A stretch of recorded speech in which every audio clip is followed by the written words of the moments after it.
this is a smart bus bar. It's not a Mickey Mouse bus bar. And I can connect in series other one and other one if I have a lot of equipment. But this one is connected with a data cable. You want to learn more about this topic? This is the moment. Register right now to take the course of Advanced Electricity.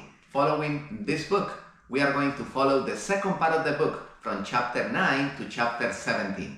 Okay, in this course we are going to learn the process to convert your boat into a hybrid or full electric boat. The process to select the electric motor appropriate to replace the original gas or diesel engine. The procedure to calculate the capacity of the battery bank according with that motor.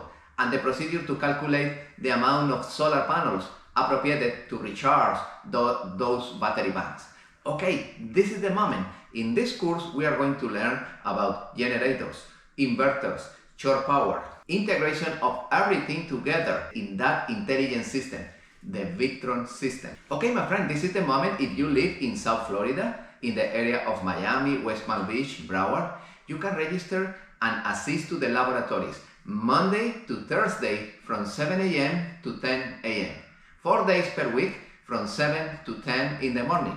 Enter in my website at www.mttedu.org, register for the course Advanced Electricity in a blended mode, and follow this wonderful course. If you live in other country, you can register in the mode online. Every day I am going to post those videos of the laboratory. This is the moment. Register right now.